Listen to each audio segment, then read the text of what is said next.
Bonjour, bienvenue de nouveau sur ce plateau des JESFC TV au cours des Journées européennes de la Société française de cardiologie 2022. Je suis Jean-Claude Deharrault, cardiologue à Marseille, et je suis heureux d'avoir avec moi deux des communautés importantes de la Société française de cardiologie et leurs représentants. Muriel Bigot, Jean-Michel Guy, qui représente le GERS, donc le groupe adaptation et réadaptation fonctionnelle, et puis Guillaume Bonnet, qui représente le Collège des cardiologues en formation. Alors, Muriel, vous êtes cardiologue à La Rochelle, Jean-Michel, vous êtes cardiologue à Saint-Étienne, et vous devez nous parler de votre communauté. Est-ce que, au cours de ce programme des Journées européennes de la Société française de cardiologie 2022, la réadaptation fonctionnelle a eu une place qui vous paraît importante, et qu'est-ce que vous souligneriez comme point pour nos collègues ? Alors en fait, notre groupe tourne autour de 3 axes. Il y a la réadaptation cardiaque, mais il y a aussi le sport et la prévention cardiovasculaire. Et donc il y a des sessions sur ces 3 domaines, notamment la réadaptation cardiaque dans l'insuffisance cardiaque à fraction d'éjection préservée. En cardiologie du sport, on a plusieurs sujets aussi. La prévention cardiovasculaire et pas en reste. Et vraiment, on tient à être présent sur ces 3 aspects-là de notre groupe. Et d'ailleurs, on a, puisqu'on en parlera à la fin de la transition, mais on a des cardiologues du sport qui sont rentrés récemment dans le groupe, et on espère développer un peu plus ce versant-là au sein du groupe. C'est ça, donc cet aspect cardiologie du sport. Et donc c'est un programme qui est très académique, ou c'est un programme qui est tourné au contraire vers la pratique? Comment il a été construit ce programme? Alors en fait, c'est un programme. L'idée, c'est un programme assez concret, c'est-à-dire que dans un congrès comme les Journées européennes, on a à la fois besoin de faire connaître la réadaptation, ses intérêts, ses indications, idem pour la cardiologie du sport. On a besoin de s'adresser au plus grand nombre. Après, nous, on a notre congrès de réadaptation, de sport et de prévention, où là, on va être vraiment sur des techniques, voilà. Mais dans les journées européennes, l'idée, c'est vraiment de faire comprendre à tous l'intérêt de la réadaptation cardiaque, l'intérêt d'adresser les patients, ce qu'on apporte aux patients. Idem en cardio du sport. Et puis en prévention cardiovasculaire, il y a toujours des nouveautés. La cardiologie préventive, c'est une cardiologie d'avenir, on va dire. Donc voilà, l'idée, c'est vraiment d'être le plus large et le plus inclusif possible. D'accord, merci beaucoup. Et est-ce qu'il y a eu, je ne sais pas, vraiment des grands moments à ne pas rater dans le programme? Alors tout est important, j'imagine, quand il s'agit de réadaptation, de sport, etc. Mais quel est le grand moment, ou quels sont les grands moments? Est-ce qu'il y a eu une conférence? Est-ce qu'il y a eu quelque chose qui a retenu particulièrement votre attention dans le programme? Alors on a pas mal de sessions aujourd'hui, en fait, donc je vous invite à venir participer à ces sessions. Il y a notamment une session sur le sport à l'adolescence, qui est un sujet qui, moi, à titre personnel, m'intéresse beaucoup, parce que je pense vraiment que, en tant que cardiologue, si on ne s'intéresse pas aux enfants et aux adolescents, on n'a pas compris que c'est le meilleur moyen quand même de préparer l'avenir. De préparer l'avenir, exactement. Voilà, après, sur toute la journée, il y a de la réadaptation, notamment cet après-midi, avec une session à laquelle Jean-Michel participe, je crois. Oui, à nouveau, ces recommandations qui sont portées sur la réadaptation et qui vont amener petit à petit à réfléchir à une nouvelle forme de réadaptation. Donc aussi bien tout ce qu'on essaye de développer pour que le parcours de soins de patients soit le plus complet possible aujourd'hui en réadaptation. Et hier, une session intéressante aussi en cardiologie du sport, puisqu'il y a des recommandations qui datent de 2020 qui ont amené à réfléchir différemment et à prendre en charge différemment certaines pathologies comme la myocardiopathie hypertrophique ou des choses comme ça. Et ce sont des choses qui sont très nouvelles et qui nécessitent de reconsidérer la prise en charge de certains patients. Oui, ces recommandations, on parle donc des recommandations de la Société européenne de cardiologie qui avaient été publiées l'année dernière, qui sont très complètes et qui effectivement ouvrent des champs pour la pratique de la réadaptation dans les domaines de cardiopathie sévère, où quelquefois on avait tendance à exclure un petit peu les patients. Donc vous les déclinez encore dans ce programme, vous revenez sur ces recommandations, vous essayez de les rendre concrètes pour notre pratique. Oui, on essaye de les rendre plus vivantes, d'expliquer un petit peu qu'est-ce qu'elles signifient, même si ce sont des recommandations qui reposent pas forcément sur des grandes études, bien évidemment, mais oui, qui sont importantes puisqu'on progresse petit à petit par le biais de registres, plus que par le biais d'études, et qui nous permettent de voir des patients sous un autre angle, et avec des contre-indications qui maintenant sont levées, ce qui n'empêche pas qu'il faut toujours être vigilant, mais qui ouvre beaucoup de choses à une activité physique, même intense parfois. Oui, c'est ça. Dans le domaine de la rythmologie, en tous les cas, on a vu apparaître des recommandations dans des cardiopathies ou dans des canalopathies qui étaient depuis longtemps exclues totalement de toute activité. Donc c'est quelque chose de très intéressant. Jean-Michel, en tant que secrétaire du groupe GERS... Vice-président, si je peux me permettre. Vice-président, pas secrétaire. Oui. Vice-président, je suis désolé. Est-ce qu'on peut parler un petit peu de la vie de ce groupe? Qu'est-ce qui s'est passé d'important cette année? Est-ce que vous avez eu un congrès d'ailleurs? Parce que c'est vrai que la période Covid a été un petit peu perturbante. Alors, on a fait 2 années des congrès non présentiels, une fois à Saint-Étienne et une fois justement à La Rochelle. Donc ce sont des congrès qui, malgré leur manière d'être, se sont bien passés, avec quand même pas mal de gens qui sont venus écouter ou sont venus se brancher en visio. Et puis on a différentes études qui sont en cours, et aussi, je tenais à en parler, on aide, ou du moins on cautionne certains articles 51 qui sont des articles 51 intéressants, très intéressants, qui ont été acceptés et validés. Certains ont débuté et d'autres vont débuter dans les jours qui viennent, qui sont des articles qui portent sur une réadaptation un petit peu différente en termes de centres. Ce sont des études sur la téléréadaptation, des études sur de la réadaptation. Comment dire, on cherche en tout cas, aujourd'hui vous savez qu'il n'y a que 30% de gens qui viennent après un syndrome coronarien aigu dans des centres de réadaptation. On cherche donc à remotiver ces 70% qui sont pas là, et en remotivant à la fois les patients, les équipes, les SSR en eux-mêmes, les centres de réadaptation en eux-mêmes. Donc on cherche des façons de modifier un petit peu ça. Et ces différents projets article 51 sont là-dedans. Donc ce sera très intéressant de voir les résultats dans les années qui viennent, puisque la plupart sont sur 2 ans. C'est des articles, des études qui vont durer 2 ans et qui vont nous permettre de voir si on peut ensuite généraliser les différents projets. L'idée, c'est vraiment de diversifier l'offre de réadaptation, c'est-à-dire que ça fait des années qu'on fait le constat qu'on n'arrive pas à prendre en charge assez de patients en réadaptation.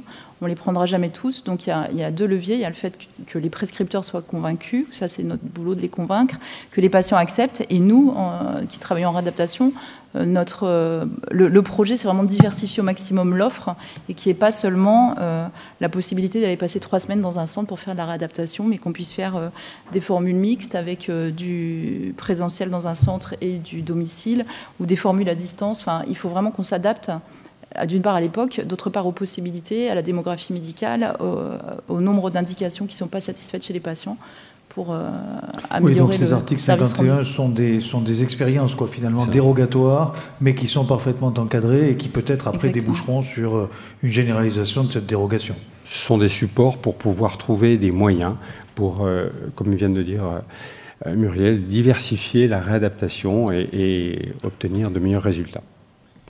Très bien. Muriel, la vie de la communauté est marquée aussi par des échéances électorales, des moments où la présidence s'arrête. Bien sûr, elle se poursuivra, mais par une action, mais elle s'arrête. On en est là, où en est-on pour la communauté GRSP? Alors, on est très content d'accueillir 5 nouveaux membres dans le comité de direction, puisqu'on a des statuts qui font qu'il y a une durée limitée de participation au comité de direction. Donc là, on a 5 nouveaux membres probablement très dynamiques qui rentrent dans le groupe. C'est une bonne chose. Et puis, on va renouveler le bureau, c'est-à-dire la présidence, la vice-présidence et le secrétariat dans 2 heures. Là, on a nos élections. Oulala. Voilà. Alors, il faut bien se concentrer là sur ce vote. Merci beaucoup. Merci à vous. Merci. En tous les cas, c'est une communauté extrêmement active, probablement une des plus actives de la société française, active au moins par l'action et l'activité qu'elle promeut. Donc on vous remercie beaucoup de tout ce que vous avez fait. Puis c'est vrai que vos congrès se sont très très bien passés malgré la période Covid. Donc ça a été un modèle pour d'autres communautés. Merci. Merci. Guillaume Bonnet, qui est cardiologue au CHU de Bordeaux, et qui nous parle du club, pas du club, mais du collège des cardiologues en formation. Le club, c'est... Voilà. Alors, Guillaume, dans ce programme-là, je pense que vous avez été très impliqué dans le programme. Qu'est-ce qu'on va trouver d'important, de saillant ? Déjà, on a la grande chance d'avoir un comité scientifique qui fait une part belle, un parcours jeune depuis plusieurs années. Un parcours jeune. Alors, on ne cache pas notre plaisir d'avoir une belle affluence chaque année, qui fait qu'aujourd'hui, on a quasiment 2 salles réunies. Donc, c'est la 451 AB, précisément. Et donc, voilà, c'est une belle capacité. Alors, c'est vrai que les jauges Covid font que la restriction est aux alentours de 50%. Mais malgré tout, voilà, c'est une très belle salle dans laquelle on a un programme très varié. Alors, le topic des jeunes cardiologues, c'est qu'il n'y a pas de topic. Ça veut dire qu'on va balayer l'ensemble des surspécialités, donc ça va de l'HTA, l'interventionnel, la réadaptation, les cardiopathies ischémiques, l'insuffisance cardiaque. Donc voilà, nos jeunes sont motivés sur de nombreux fronts et c'est une grande diversité de ce parcours avec toujours cette idée de l'interaction. Donc il y a des petits quiz, on essaie aussi d'interagir avec les jeunes dans l'assemblée et bien sûr ça peut être l'occasion aussi pour les jeunes les plus impliqués dans notre groupe de faire une communication, de découvrir aussi la préparation d'une communication et de se donner un petit peu pour l'Assemblée et pour la communauté. D'accord, donc vous l'avez construit comment ce parcours spécifique? C'est-à-dire que ce sont des jeunes qui interviennent, qui parlent donc aux jeunes, ou bien il y a d'autres intervenants en dehors de votre collège? Comment vous avez construit ça? Alors déjà, ce qui est sûr, c'est que les sessions elles sont proposées par notre collège. Donc chacun, d'ailleurs, voilà, c'est toujours un appel à soumission, c'est-à-dire que tout le monde peut proposer une session au JESFC, et on essaie de trouver de la cohérence entre les différentes propositions. Donc on propose 10, 12 sessions. À la fin, il y en a une partie qui est retenue par le comité scientifique. Et on essaie de faire un mix entre des leaders qu'on trouve être un peu des bons clients, qu'on a envie d'entendre, et puis des jeunes qui ont cette petite valence sur une spécialité. Donc on a des messages à faire passer sur une thématique. Et aussi, une des nouveautés cette année, c'est qu'on avait fait un espèce de petit think tank, c'est-à-dire qu'on est parti des problématiques des internes sur le terrain. Donc on a dit, voilà, qu'est-ce qui vous pose question dans votre pratique de tous les jours? Et de là, on a construit des sessions après en allant chercher des thématiques. Donc on a construit un peu à l'envers. On n'est pas parti d'un sujet, on est parti d'une situation clinique. Et après, de là, on a raccroché les sessions et les experts. D'accord. Et donc, on peut imaginer d'aborder comme ça un petit peu toute la cardiologie, finalement, qui peut passionner le cardiologue en formation. Exactement. Vous êtes sur... C'est multidisciplinaire, il n'y a pas une discipline qui est choisie. On est une Young Heart Team. Très bien, parfait. Alors cette Young Heart Team, est-ce qu'elle a cette année fait des choses... est-ce qu'il y a un congrès? Je crois qu'il n'y a pas de congrès spécifique, mais vous participez à la plupart des congrès de la Société française de cardiologie. Est-ce qu'on peut en dire un peu plus? Ouais, alors c'est vrai que nous, on n'a pas de réunion. Alors on se réunit pour se voir et puis boire aussi un petit peu des coups, mais il n'y a pas de congrès en soi. Par contre, ce qu'il y a, c'est qu'on a la grande bienveillance de tous les groupes et filiales. Donc c'est vrai qu'au sein de nombreux congrès thématiques et aussi le congrès national de la société, on a toujours une participation. Je pense notamment au groupe USIC qui est vraiment tourné, parce que c'est un cours avancé USIC, donc qui est vraiment tourné vers les jeunes.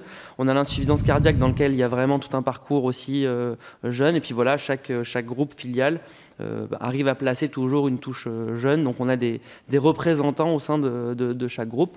Aussi au GERS, on a des représentants jeunes dans le GERS. Après, voilà, c'est aussi une construction. Et voilà, on a beaucoup de bienveillance et c'est ça aussi qui est une grande chance pour nous. Et c'est quelque chose qu'on pourrait imaginer de faire évoluer dans l'avenir? Est-ce qu'il pourrait y avoir un congrès spécifique du Collège des cardiologues en formation, ou bien cette idée de toujours, comme ça, appartenir un petit peu à toutes les autres communautés est la bonne formule? Moi, je dois reconnaître que c'est une formule qui marche très bien et qui convient à tout le monde. En rythmologie, on est très heureux d'avoir une collaboration avec votre collège. L'avenir ?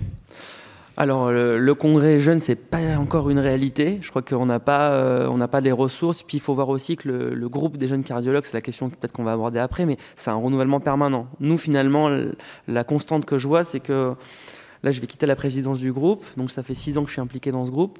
C'est déjà le temps de la transmission. Donc, on apprend, on construit, puis déjà on transmet au bout de 6 ans. Donc c'est une aventure associative qui est assez courte. Et c'est vrai que la construction d'un congrès, la construction d'un événement, elle nécessite peut-être avoir plus de vision sur le temps, sur une thématique. Je pense qu'on pourrait l'organiser sur une journée, peut-être sur des thématiques propres aux jeunes. C'est-à-dire que là, par exemple, un des temps forts des JESFC, c'est une session dédiée au parcours pendant l'internat et aux spécificités de la réforme, à comment on fait son Master 2. est-ce que c'est facile de faire une disponibilité? Et donc, ces thématiques un peu propres aux internes et aux jeunes en formation, qui sont au-delà de la cardiologie, elles peuvent être une thématique qu'on peut développer sur un temps. Et en tout cas, pour nous, c'est un moment fort aussi des JE. Ça fait 2 ans qu'on a cette chance d'avoir ces 7 sessions où on peut discuter avec les jeunes et où ils posent leurs questions aux experts, parce que la réforme du 3e cycle pose encore quelques questions qui ne sont pas toutes répondues. Très bien. Alors, dans cardiologue en formation, il y a le mot formation. Lors des journées européennes, on a un espace de simulation. Je pense que vous avez beaucoup participé à cet espace. Est-ce qu'on peut avoir un petit retour là-dessus? Et puis également, je crois que vous avez ce concours ou ce jeu-là, jeu entre guillemets, que vous faites à la fin des journées. Donc ça existe cette année, tout ça? Oui, tout à fait. Alors non, déjà, faut quand même rendre un immense hommage à Anne Bernard, qui a été la coordinatrice et puis l'énergie motrice pour ce parcours simulation, qui est une vraie réussite. J'ai participé à la partie interventionnelle parce que c'est ma surspécialité, mais il y a aussi ponction péricardique, rythmologie, échographie, massage cardiaque. Il y a aussi des petits scénarios de situations cliniques soins intensifs. Donc voilà, c'est une énorme chance. Je pense qu'on a vraiment basculé dans quelque chose de nouveau. En plus, c'est magnifique, c'est des baies vitrées. On a vraiment envie de participer à cette communauté. La simulation, dans les textes de la réforme, elle a une place intégrante. Et le problème, c'est qu'en pratique, et donc c'est aussi un appel pour les gens qui sont motivés, il n'y a pas forcément assez d'experts localement dans chaque ville pour pouvoir mener ces parcours. Et par rapport aux réanimateurs, on est un peu en retard, enfin il me semble. Et c'est vrai que les journées européennes permettent vraiment de pouvoir avoir accès à ces techniques. Et ça, je pense, ça va donner en tout cas l'envie à beaucoup de jeunes, et puis aussi des gens qui ont envie d'encadrer, de passer des DU, de passer leur diplôme d'expert en simulation. Donc c'est une immense chance. Et bien sûr qu'on va vers ça. Et puis notre compétition, la compétition, donc c'est la 2e année qu'on fait la compétition simulation. Et donc les 2 finalistes sont Bordeaux et Dijon. Donc je gâche pas mon plaisir d'avoir l'équipe bordelaise qui a bien réussi cette compétition. Alors pour des raisons Covid et puis pratico-pratique, ça ne sera pas forcément pendant le congrès cette année, donc ce sera je pense la semaine prochaine. Et donc je vous invite à suivre notre Facebook Live et l'événement de cette finale pour voir quelle est l'équipe qui sera invitée au congrès européen, parce que c'est ça l'enjeu, c'est au-delà de s'amuser d'être ensemble, c'est une invitation au congrès européen de l'ESC qui sera fin août. Eh bien, ouais, donc tout ça s'appuie sur les réseaux sociaux en plus, donc on est parfaitement chez les jeunes, c'est parfait. Une question encore concernant justement le renouvellement de votre communauté, comment ça se passe? Donc là, on apprend que la présidence se termine aujourd'hui, c'est ça? Tout à fait. Ou c'est terminé Ça se termine pendant les JESFC. Donc on a la chance d'avoir Charles Fauvel, qui est un cardiologue de Rouen, actuellement en mobilité. Donc on lui fait un énorme coucou. Charles qui s'inscrit aussi dans la continuité, puisqu'il était dans le bureau. Oui. Donc voilà, c'est des amis. Hein. Avec le temps, finalement, on construit plus qu'une communauté, on construit des amitiés. Et Charles sera secondé par un bureau qui se régénère de moitié. Donc tous les 2 ans, finalement, on a un bureau qui se régénère de moitié. Nous, le concept, c'est qu'on fait un bureau élargi. C'est-à-dire qu'il y a des anciens qui restent un petit peu sur des thématiques un peu propres, qui vont intégrer des groupes jeunes de la filiale d'imagerie ou jeunes, par exemple, du GACI interventionnel ou jeunes Rythmo. Ou du GERS. Ou jeunes GERS. Donc des gens qui sont un peu plus early career, plus que juste jeunes. Et puis des jeunes internes qui arrivent. Donc là, hier soir, on s'est réunis, dans le respect bien sûr des mesures barrières, mais on s'est réunis juste de façon informelle pour se rencontrer. Et donc là, on découvre des nouvelles forces du CCF avec des nouveaux projets, des nouvelles têtes. Et voilà, c'est une grande chance qu'on a d'avoir un renouvellement permanent. Et on va essayer de transmettre ce qu'on a construit. Puis j'imagine que dans quelques années, on ira encore plus loin. Et que finalement, on n'était qu'une étape sur l'histoire du CCF.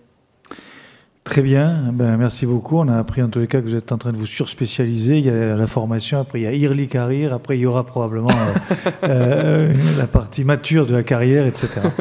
Merci beaucoup et puis merci pour le travail des communautés qui sont réellement le ciment de notre société et sans lesquelles la société n'aurait strictement aucun sens. Merci beaucoup. Merci. Merci.